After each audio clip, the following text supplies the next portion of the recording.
Okay, so I'm here with Coach William Benjamin from Las Cruces, New Mexico, and you're a nine-time champion, right? Nine-time champ? No, you mean state champion? State champion, yeah.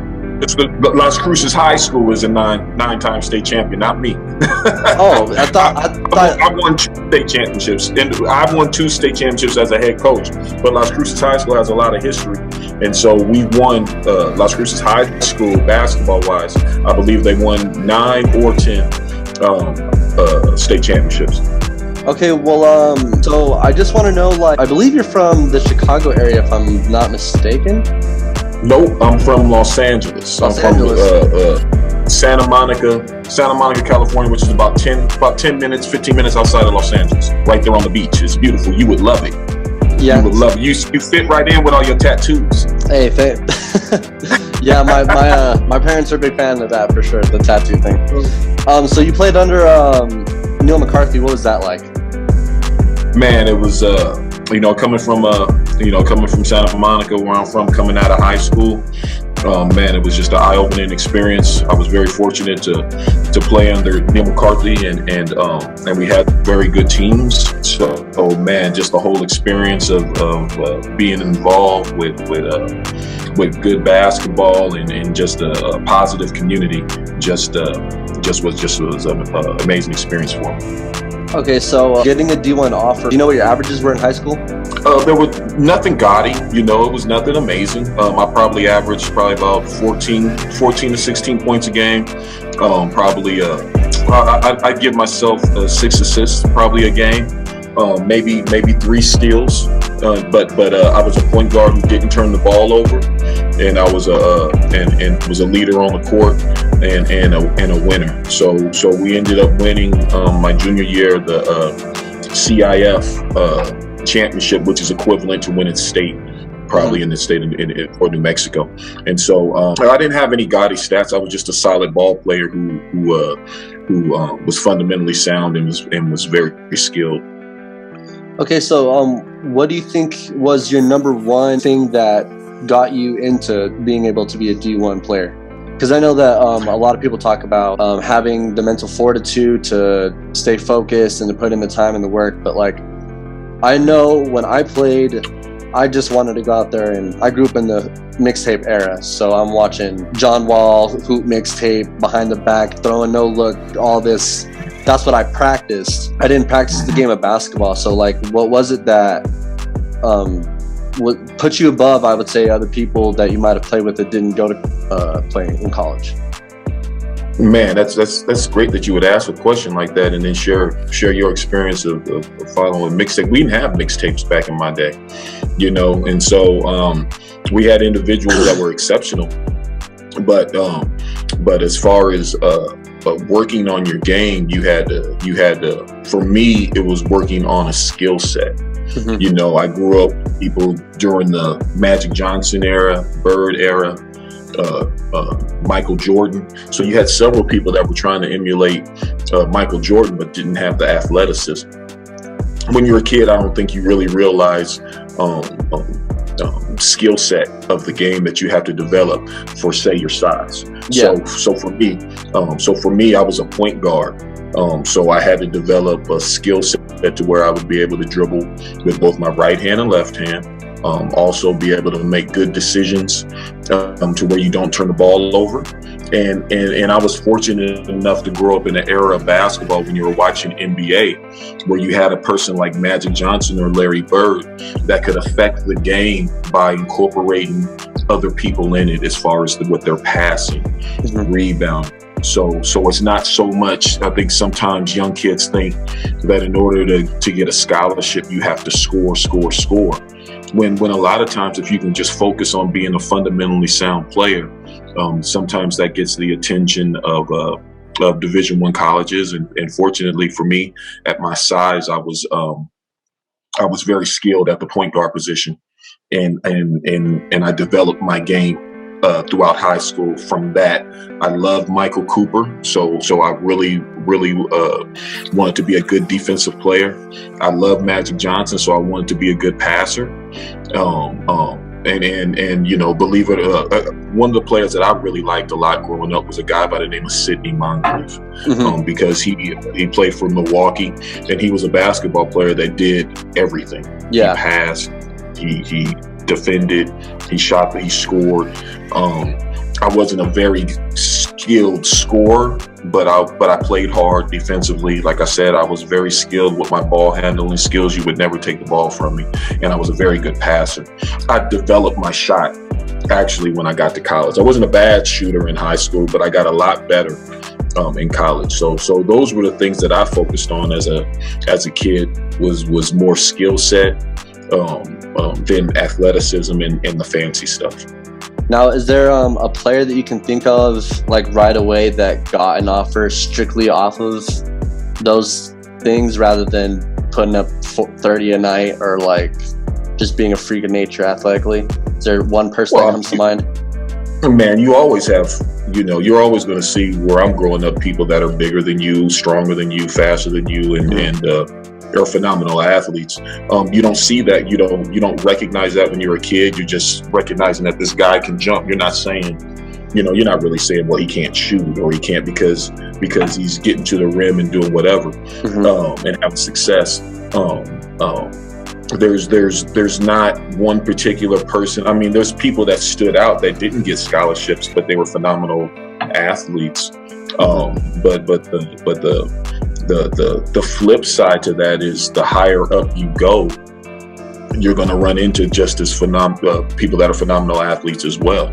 So then that's when you struggle if you don't have a strong fundamental foundation with your individual game, because you're going to always come up against somebody the higher up you go that is just as athletic, just as strong as you, but they might not be as skilled. And so I can't just say somebody. I know high school wise, Harold Miner was in our conference or in our district growing up. I thought he was just a phenomenal athlete. I thought he was phenomenal. Seeing him in the 10th grade and 11th grade, he was phenomenal. There was another guy by the name of John Staggers who played at Crenshaw High School. I thought he was absolutely phenomenal athlete. There was another guy by the name of Mitchell Butler. Mitchell Butler, I thought, was a phenomenal athlete in high school. And two of those guys that I named went on to play in the NBA. Harold Miner played in the NBA. Mitchell Butler played in the NBA. John Staggers didn't get the opportunity to. I don't even know if he played in college, but I thought John Staggers was just a phenomenal basketball player. I thought John Staggers was probably about 6'4", 6'5", was a way above average athlete, but he had a skill set. Like, he was really, really good. I was fortunate that I saw Baron Davis play when he was in high school. As soon as I saw him play, I said he was a pro, because he was just incredibly quick, incredibly strong, and was just jumping out of the gym. So yeah, you run into those type of people that are just phenomenal athletes. You won the most outstanding player award, I think, in 93 was your senior year of college? 92. Yeah, they had to give it to somebody else. Why not me? Well, you averaged almost 2 steals a game, so I mean, that's pretty. Yeah. Hey, that was, that was a tough period for me, because I had played my sophomore and junior year with a group of cats, Randy Brown and Reggie Jordan. There was a Keith Hill, James Anderson, Tracy. I mean, I can keep going on. Chris Hickman.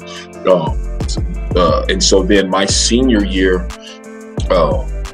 I had started my junior. I was the only returning starter going into my senior year, and Coach McCarthy had brought in everyone new was straight junior college players.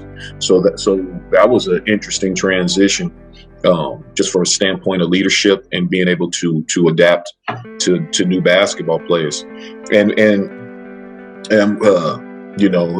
was phenomenal what ended up happening, because we ended up making it to the Sweet 16 that year. So man, if I did receive that award, man, it was probably because I was the only one standing. I was only the old face. We had some outstanding ball players on that team. I think I might have been maybe a glue guy, maybe not so much outstanding, but the original one. Yeah, the trophy's at home with my mama. I ain't got it, so it's all good. Nice. So I also wanted to talk about your when I was looking up your stats, what really surprised me was your 3-point percentage in college. And I know that back then when you were playing, most of the game was centered around the post. Okay. You shooting 40% from 3 in college is like pretty crazy. Yeah, hey man, that's man, you doing your little research, young fella. I like that. I had to do my research. Good for you, man. Good for you. I couldn't come in here blind. Very refreshing and very nice, man. I think conference-wise, I think I might have shot like 45% conference-wise. I think I led the conference in 3-point shooting, which is interesting. And that was my junior year. I think I had a dip. I might have shot like high 30s. Yeah, it was I think it was 38 is what I remember seeing. 38% my senior year, maybe. And once again, that's because you have new roles when you have new people. I came in to college not known as a 3-point shooter. I think my sophomore year I might have shot like high 20s. Yeah. And so for me to make a jump, like from 28% to like 40% my junior year was just me working that whole summer on my shot. And when I say I spent the whole summer working on my shot, I mean I woke up going to shoot. I did different I had a buddy by the name of his name was Amon Dolphin. And he taught himself to be a good shooter. And so that summer I got with him and he helped me really become a better shooter as far as the mechanics of the shot, being able to snap your elbow, snap your wrist, your follow through. He really, really worked hard on that. And thank goodness I was able to work with him on that. And so I went up to like a 40% shooter to where cats wouldn't leave me alone. And that was just from hard work. So a lot of times I'm always telling my kids, like, people think that when you get a scholarship, you just come in and you're just this type of ball player, and they don't realize the work that it takes to keep that scholarship. So I really had to work hard to improve my shot because I wasn't going to be a point guard because Randy Brown that was his spot. So I had to, if I wanted to start my junior year, I had to learn how to play the 2. And so really spent that whole summer 7 days a week, man, getting up at least 400 to 500 shots every day. But really working on the mechanics of my shot to really improve my percentage to where it went up to, the high 40s. Yeah, I saw that and I thought that was just mind-blowing considering the era of basketball that you play in. And how many attempts do you think you were taking, like 2, 3 a game? I would say 3. I would say 3 to maybe 4. I mean, I wasn't, like I said, when you're playing, I didn't have a shooter's mentality because I came in as a point guard. Yeah. So I didn't shoot, a big amount of 3s. I probably was a conservative 2 guard because of my mentality as a point guard. But I probably got maybe 3 to 4 3s a game. Yeah, that's pretty impressive. So after college, like, what made you decide to get into coaching? Did you go into teaching first, or? I played ball for 2 years in Europe, and that was I got it out of my system because I had been playing basketball for so long. I had to get it out of my system. When I came back to Las Cruces, I didn't finish my degree. I had to go back and get my degree, so I had to work hard to do that. And I just couldn't see myself without the game. I just couldn't see myself not being around the game. I didn't like who I was, unfortunately, when I didn't have the game in my life, and I liked myself a little bit more when I did have it in my life. So I had an opportunity to teach, and I had an opportunity to become a freshman coach. And I just stuck with it, and I was an assistant coach for 12 years while I was finishing up my degree, and then I was able to go back and get my master's. I got my master's in special education and continued coaching, and now I've been doing it. I was an assistant for 12 years, and then I believe this is my 11th year as a head coach. That's really awesome. I'm actually going into special education and following kind of the same career path. I want to double back and talk more about your time in Europe. I didn't know that you played it overseas. Actually, how was that compared to the college game here in the USA? It was different. The level of competition was different. I was actually in Finland for 2 years. It was the best experience I could ever have in my life as far as figuring out what I wanted to do with myself. Sometimes you have to step out of your environment and get into a new one to really focus on you and see what it is that you want to do for the rest of your life. I knew that the rest of my life I wouldn't be able to play basketball, and so you start reflecting. So the 2 years in Finland was just amazing for me. It really made me focus on coming back, finishing up my degree, and trying to establish what career path I wanted to follow. So Finland was, I owe Finland everything, because it really made me have to figure out what I wanted to do, what I wanted to become, and it really made me grow up, so to speak. That's really cool. Well, I kind of want to talk about the time while I was in high school and like growing up in high school. Sure. You guys had some really good teams. We played against you guys when I was at Centennial, I think once or twice. I want to start off with the one game that I remember the most out of any of your games is definitely the game at Oñate against Terrell DeRuin, and you had Mondo, Garza, Kai. I think Noel was on that team. Was he a freshman or a sophomore on that team? They were all sophomores. They were all babies except Mondo. Right. Mondo was a junior. Okay, so we all know that game turned into a stalemate, is the one way to put it. What was your mindset going through that? Like, what could you... Are you talking about the championship game, or are you talking about just the regular game at Oñate? the game at Oñate. Okay, so that's the district championship game? Yes. You talking about that one? Yes. Oh man, that was amazing. That was my second year as a head coach. That was my second year as a head coach. I believe the year was 2011. So, yes. So that was my second year.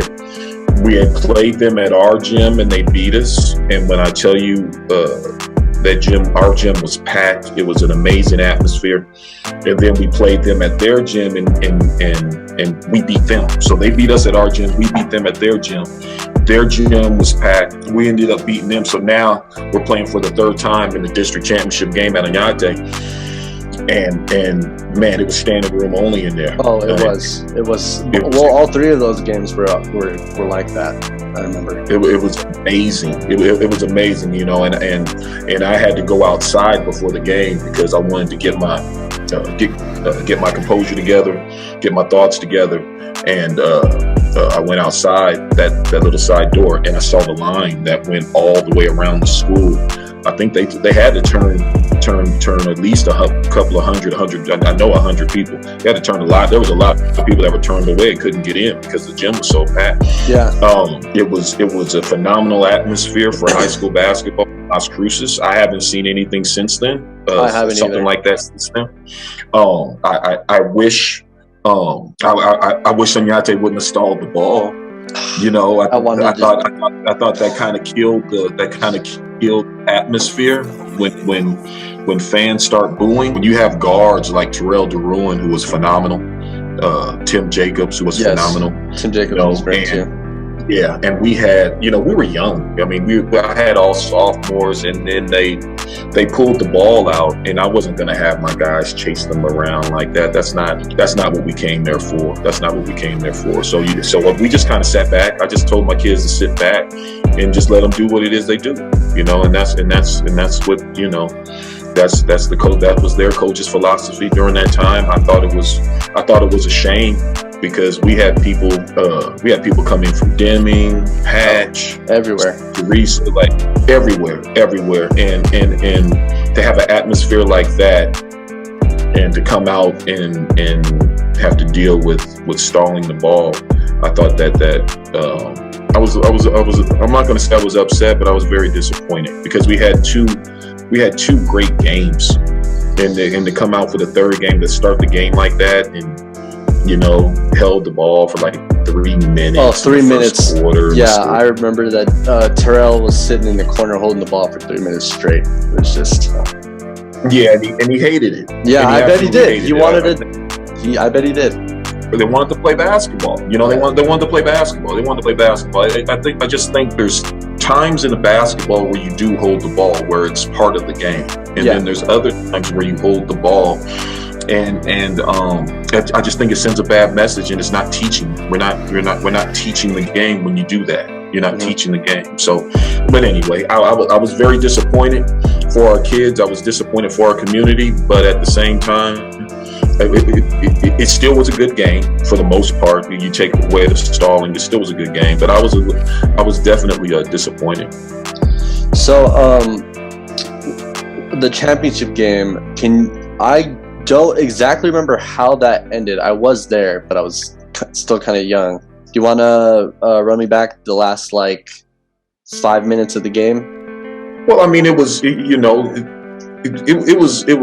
was interesting because they held the ball in the second quarter. I remember them holding the ball again. I do remember that.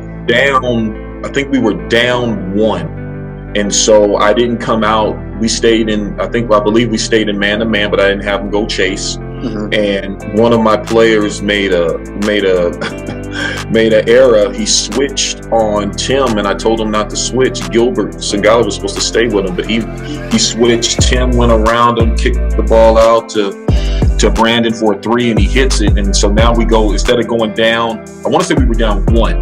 So instead of going into the half down 1, we go into the half down 4. We're gonna get the ball down 4. And so that changed the whole complexion of the game, because I'm thinking if we go down and we're going to get the ball to start the third quarter down 1, if we score, now they can't stall. When we went down at half 4, I mean, really, that was going to be the game, because you're not going to take the ball from Tim and Terrell. They were the 2 best guards in the state of New Mexico. You're not going to pressure them, and they're not going to turn the ball over. So why are you chasing? And I wasn't going to chase. So we go down 4. I think we get the ball. I don't know if we scored or not, but basically we were down 4, 5, 6, pretty much the whole game. And I don't even know I don't think the game even made it to the 40s. It might have been a 30-something game.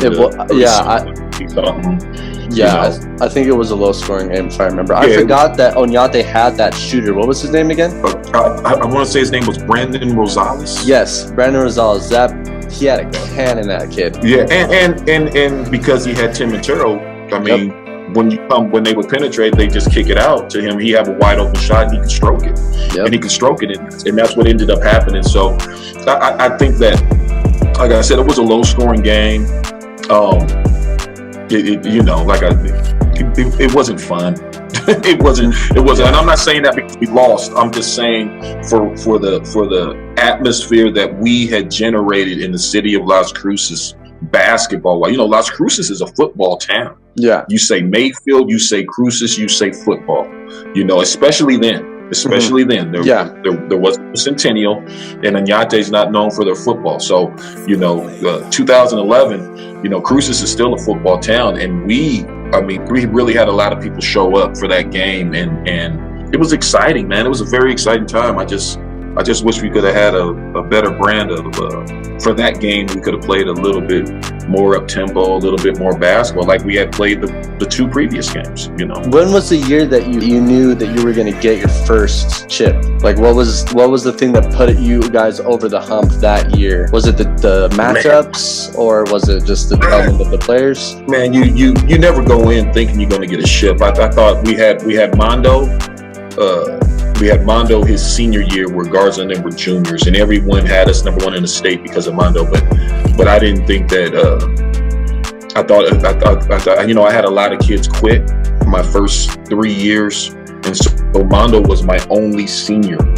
His senior year was my only senior returning, and that's just too much pressure on one person. It was just too much pressure on Mondo, and making him feel like he had to carry it on. Like he was responsible for us winning the championship. So I thought that year would be very difficult. I thought after Mondo left, and then I had Garza and them was my first senior group. of kids. So I had a group of probably 8 kids, senior wise. I thought that we would be able to compete. I didn't know, you never know if you're going to win a ship. I thought that, but our community was thinking that we would win one with Mondo.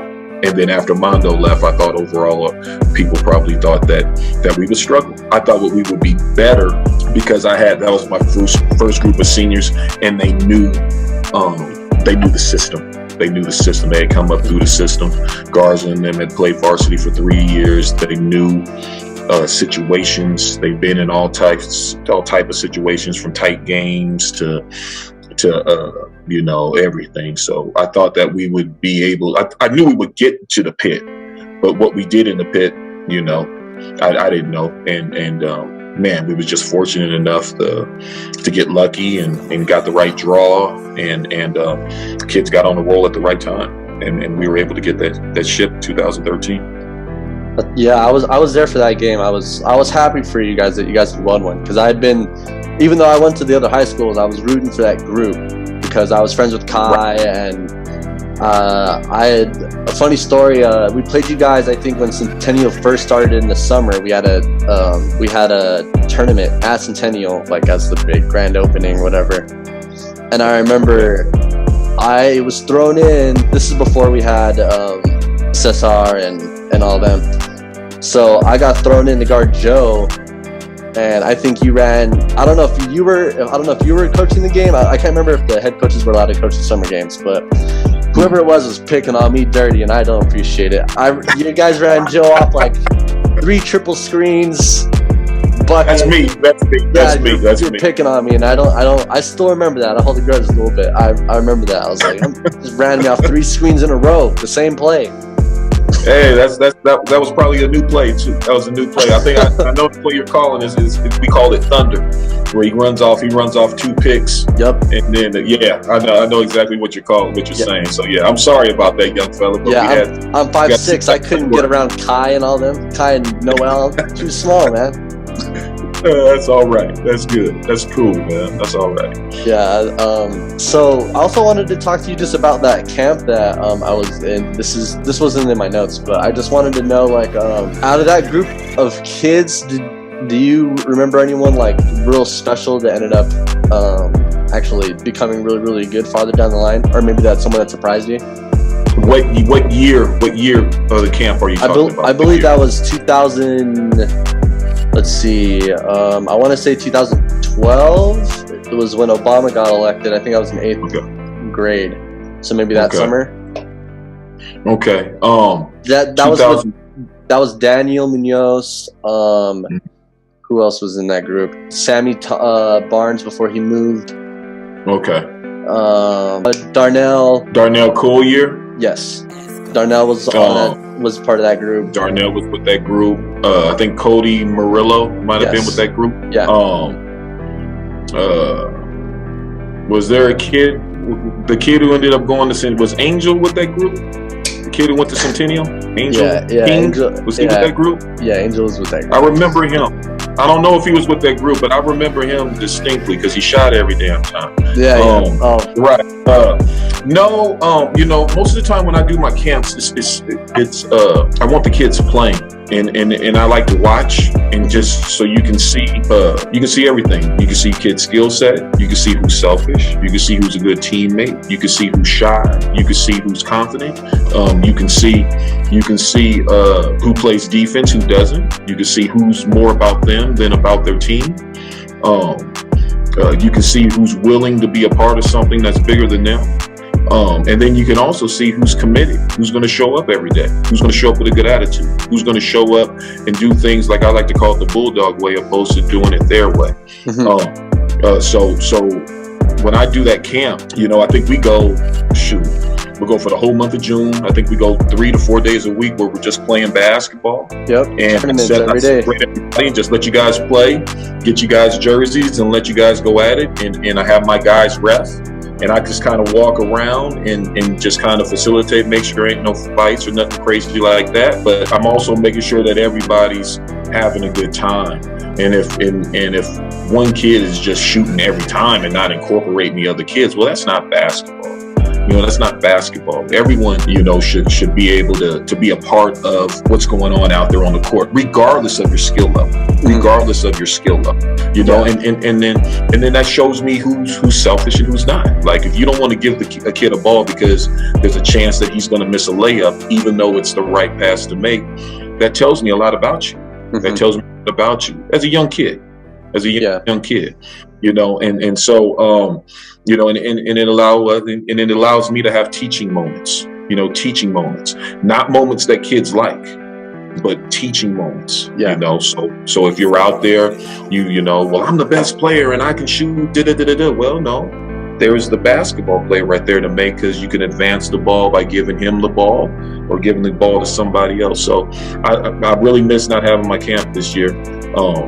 But as far as people that stand out, anyone who's taller than me always stands out to me. Yeah, those are the ones that can jump out the gym and 6 foot at 11 years old. Right. So anybody taller than me stands out, but I'm always looking at the first thing I always look at is skill set. For me, and I don't care how tall you are, if you have a good skill set, that stands out to me. That's what I'm looking for. Skill set. Can he dribble with his left hand? Can he make a good decision with the ball? Is he a good shooter? Can he make a left hand layup?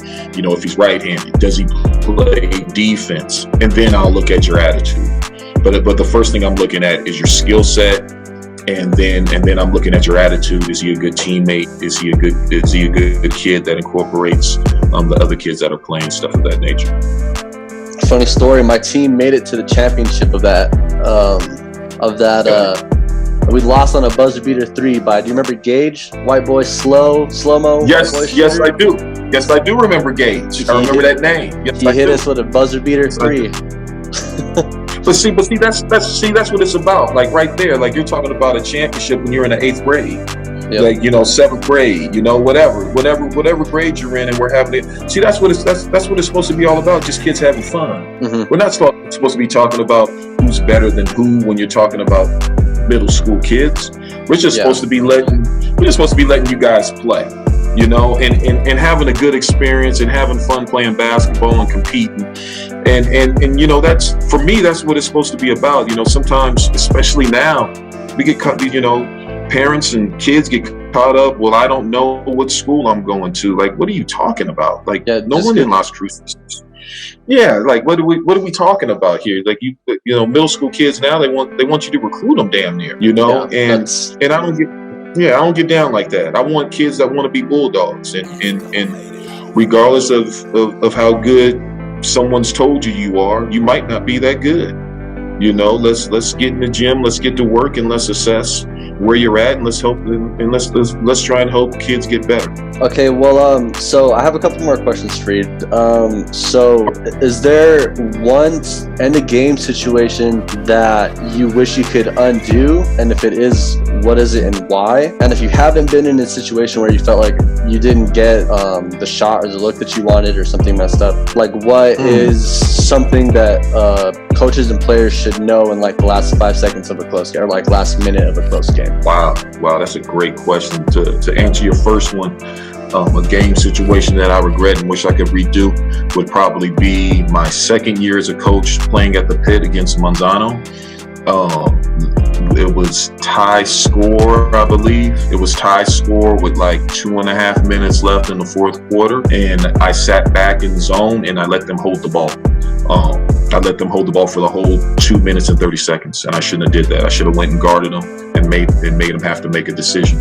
They ended up hitting a last-second shot and winning the game. I wish I could get that back. I really wish I could get that back. I learned from that because the same situation happened again, and I actually went and got them. What was the second question? Just, is there anything that players or coaches should know within the last minute of a close game? Like, just, I know like you don't want to turn the ball over or anything like that, but is there like just a certain thing that on the court both coaches and players should just be aware of always? Like the number one most important thing that you preach. Oh, you should be aware of your timeouts, how many timeouts you have left. You should be aware of the situation as far as whether or not you're in bonus. Can you foul? Can you not foul? Would that put them in bonus? I think you should also be aware of the arrow, whether or not if it's a change of possession, if you get a jump ball, where does the arrow point to? Because it might be a loose ball situation where if you just hold it, you get the arrow goes to you. You get the possession now. I think you should be aware of, coaches should always be aware of personnel, who's out there on the court, what they can do, who the shooters are, the ball handlers, so to speak, like that. Coaches should definitely know about their timeouts, how much they have, how many timeouts they have left, and then also understand that whether it's 5 seconds or a minute, it's a lot of time in a basketball game. You know, there's a lot of time, so don't panic. Keep your composure, but also be prepared. You know, be prepared for that last 5 seconds where you might have to draw up a sideline play or a play underneath the basket. Be prepared for those situations. Be prepared for those situations. Okay, so you're down, or actually I would say you're up 3 with 5 seconds left, and the ball's getting inbounded at half court.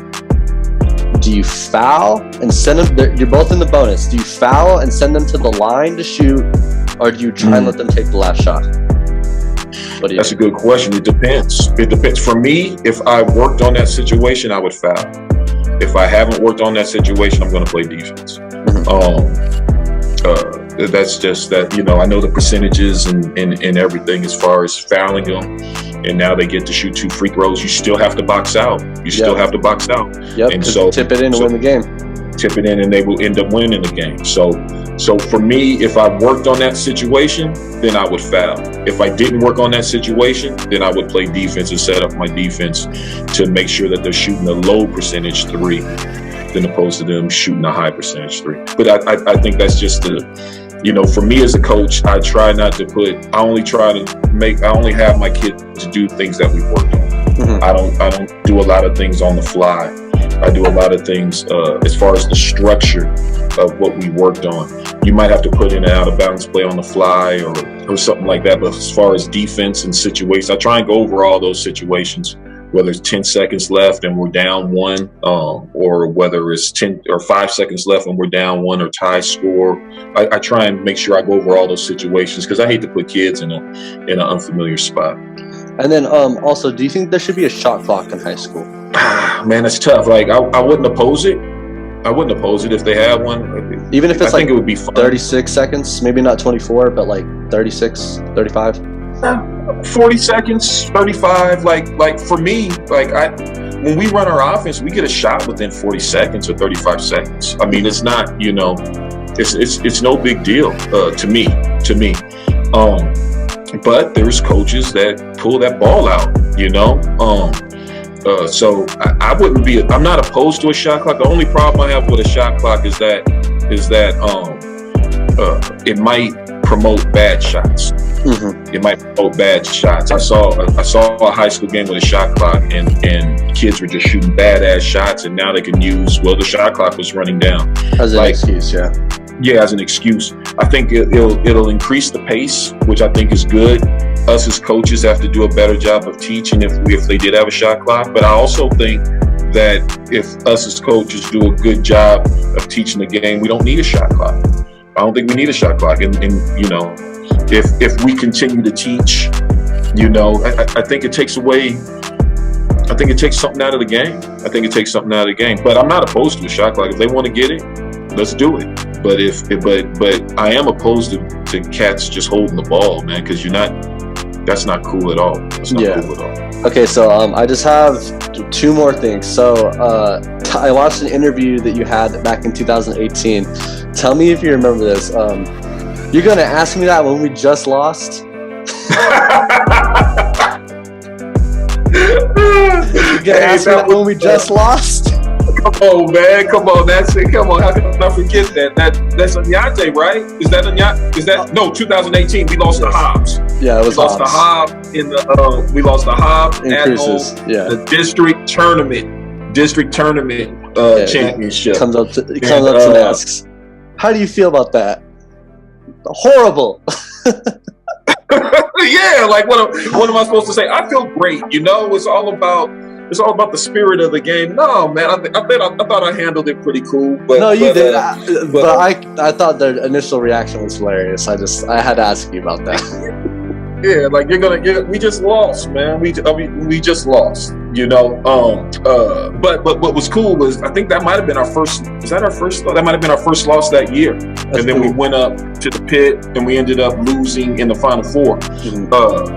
But what was cool? I mean, it was funny because we lost to Hobbs, and Coach Smith, who I coached under. He cracked a joke because he was like, give me my banner, because we still got the banner for winning district. Right, and I was like, nah, man, we still won district. You just won district tournament. So it was cool because, you know, sometimes we get caught up in that district tournament thing, and it make it seems like the team won district. Nah, we won district. Yeah. You just won the district tournament. Yeah, you won one game. You won one game, exactly. You won one game, and we'll see you up at the pit. So yeah, man. I remember that damn play. That's funny.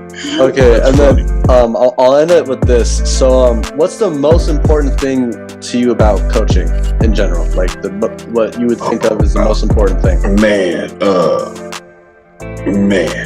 the relationships that I got with these kids, man, after they play, man. I mean, I hope I don't get touched up right here, man. I got guys, man, that I love, man. The relationships that I have with my guys, that I can just call up at any time, that call me and let me know how they doing. Man, I didn't get into coaching knowing that it would be like that. You know, you want to win games, you want to compete, and all that crap. The relationships that I've developed with my guys that played for me, or even managers, kids. The relationships that I got with Garza, Kai, Trevor, to RJ, to Caden, Aaron Ramsey, like I got, you know, there's always going to be some kids that don't like you, that figure that you did them wrong and did all that crap. Yeah, that's fine. I got so much love from my guys that some that played, some that didn't. Man, I could just keep going down the line, man. That's the biggest thing that I love about this, that I found out. You don't know when you get into it. Mm-hmm. The relationships you establish with your players, man. The loyalty, the camaraderie, the friendship. Man, I wouldn't trade that for nothing. I saw you and Malik on Instagram, I think last night or 2 nights ago. Yeah, the other night, man.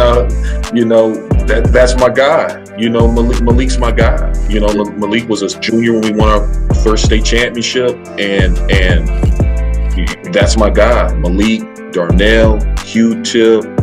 Man, you know, as a coach, I haven't heard that name. Scarborough? That's my guy. Yeah, that's my guy, man. That's my guy. RJ. Funny. You know. Yeah, man. You know, RJ. You know, and what's crazy is, you know, when you're coaching, it's not, you know, it's the relationship with your coaching isn't buddy. No. We get after it. You know, I say things, we yell, we get after it. But everything is done with a mutual respect. When that respect is there and that love is there, hey, man, I don't give a shit. Pardon me, I don't give a shit. I don't give a shit about none of that other crap, man. I got my guys. Like right now, like Caden will text me and let me know he's opening up the church. Does Deuce want to go shoot? You know, I got, you know, like I was talking to Malik, messing with him, you know, on Instagram the other night. I got RJ that'll just check up on me and just say, what's going on, old man? You know, I got, you know, I see kids around town, you know, on a regular basis, and they just say, what's happening, coach?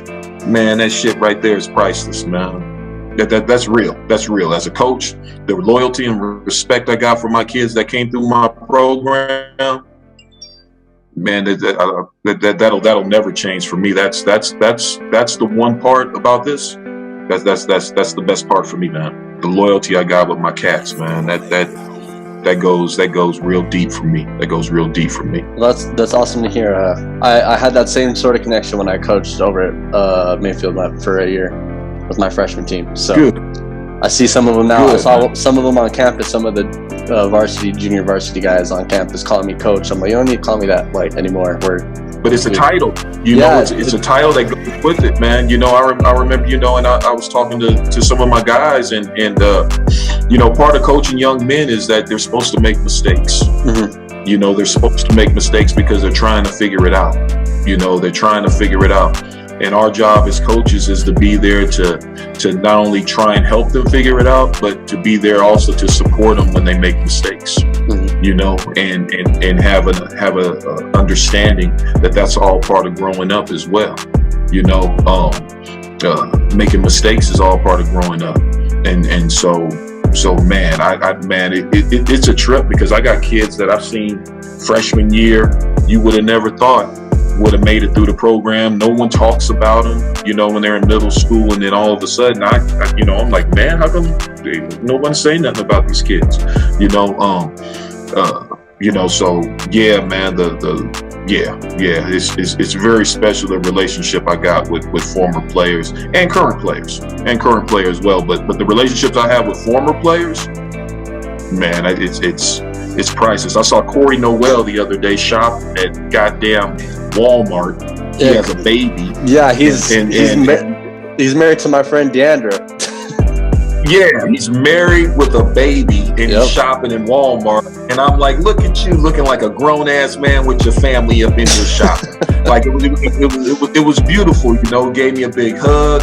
Got to look at his kid, like you know, like if I was like a real asshole and was going into places and seeing folks, and they give you that look, you know, like your former players giving you that look, like that's not cool.